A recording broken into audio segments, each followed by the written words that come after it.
In this video, I'll be sharing the gear I brought on my 5-night, 6-day hike around the North Circle Loop, along with a few precautionary tips when hiking in grizzly country. Our trip began in the first week of October, and we faced a wide variety of weather patterns ranging from rain, high winds, snow, and thankfully some sunshine. It's critical to be prepared for these conditions when exploring Glacier's backcountry, as they can quickly change any time of year regardless of the forecast. As always, links to the gear mentioned can be found in the description box below. With that said, let's get started.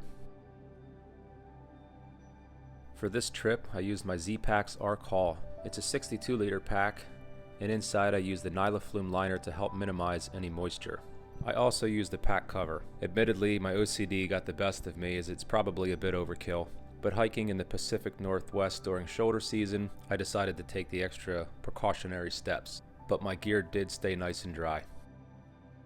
Carried on the outside of my pack is, of course, my bear spray, my water bottles, my camp shoes, a Garmin InReach Mini, which allows me to both send and receive texts anywhere on the globe as long as I have a clear shot of the sky, a Z-seat, my water filtration system, which consists of a Sawyer squeeze, and a CNOC bag for my dirty water.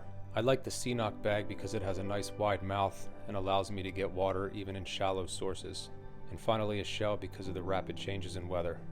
Basically anything I would want quick access to without having to open up and dig through things. A quick note regarding your bear spray.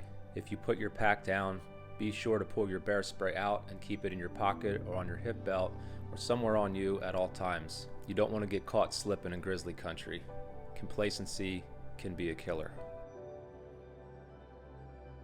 I use the Xmid 1P by Durston Gear for my shelter. It's a one-person, double-wall trekking pole tent. I really like the double-wall tent because I don't have to deal with condensation nearly as bad as I would if I had a single wall. There's a very small weight penalty, but this tent is still a sub 2-pound tent. I've used it on many trips, and I like it a lot. For my sleeping pad, I use the Nemo Alpine Tensor. It has an R value of 4.8.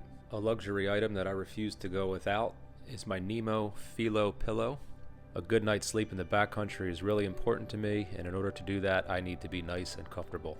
To finish my sleep system for this trip, I used my Enlightened Equipment 20-degree Revelation quilt. I like a quilt over a sleeping bag for its packability and versatility. When combined, this system does a great job of keeping me nice and warm when temperatures dip below freezing. One of the more important decisions you'll have to make is the clothing that you bring with. As I said earlier in the video, weather can change rapidly any time of year in Glacier, so in my opinion it's important to bring a shell for both tops and bottoms. For my top shell, I just used an REI brand Gore-Tex top and my outdoor helium rain pants for my bottoms. Having bottoms on in the early mornings can be helpful to prevent getting soaking wet from all the moisture that's on the vegetation you'll be walking through, even if it's not raining or snowing. While hiking, I wore a pair of Renegade convertible pants by Call and my Echo Sun hoodie by Outdoor Research. This has excellent breathability and does a really nice job of keeping me protected from the sun when in those high exposure areas. To keep my feet happy and healthy, I personally use a thin pair of Injinji sock liners and a pair of Darn Tough socks to go over those sock liners. Using this approach works really well for me when doing big 20+ mile days. Blister free, hot spot free. If it's not broke, don't fix it. I brought 2 extra pairs of socks, one for sleeping and one to rotate out in the event they were wet from the day before. I brought a fleece and a puffy for hanging out in camp in those cool mornings and evenings. I also brought liner gloves and a beanie. I used my base layers specifically for sleeping. This way that no matter what, if I do end up getting wet hiking throughout the day, I had something nice and dry to put on when it was time for bed. To cook, I used my homemade Fancy Feast cat can stove, a homemade windscreen that I made out of some old beer cans. I used heat as my fuel source, and for fun and backup, I like to use a ferro rod over a lighter, and it all fits nicely inside of my Optimus 400 milliliter cookpot. It is recommended that when you get to camp, the first thing you do is hang your food prior to going over to the tent pad area and setting up camp. This way you don't risk bringing any kind of scent over to where it is that you will be sleeping. I'm not going to get into all the food that I brought. That's going to be a very personal choice based on obviously what it is you like and your calorie requirements. I had 6 days worth of food, so I brought a 20-liter roll-top dry bag by Sea to Summit. Be sure to bring a gallon Ziploc bag or some sort of bag that is able to be sealed for all of your trash. Most backcountry campsites in Glacier do not allow fires. However, if you're lucky enough to land one that does, burning your trash is a big no-no. That can absolutely attract animals and puts everybody at risk. So if you pack it in, pack it out.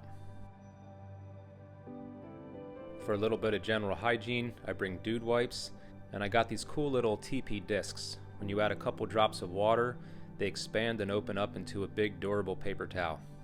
If you wake up in the middle of the night and have to use the bathroom, I would highly discourage you from crawling out of your tent and peeing anywhere in camp, as this can and does attract animals. Each campsite has a privy, and it's highly encouraged that you use it.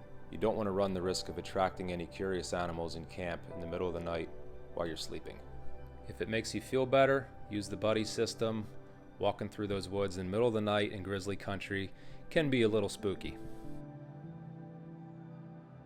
Some of the smaller miscellaneous items that I always bring with are a patch kit in the event my dirty water bag springs a leak, or worse yet, my sleeping pad, a 20,000 milliamp battery with some cables so that I can recharge either my headlamp or my phone, fire blocks, which make life a lot easier in the event you are allowed to have a fire and you're in a very wet environment, a med kit with some quick clot, leukotape, and gauze pads, some sort of chapstick with an SPF rating.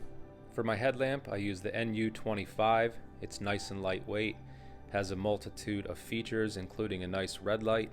It's a USB rechargeable headlamp, and it's been serving me well for several years now. I want to wish you the best of luck on your upcoming hike in Glacier. My hope in sharing this is to give you some ideas so that you can choose what gear is best for you. And once again, please remember to leave no trace. It's very important that we keep our national parks and wilderness areas pristine and clean so that we can enjoy them for years to come. Thanks a lot for checking out Backcountry Treks, and I'll catch you on the next one.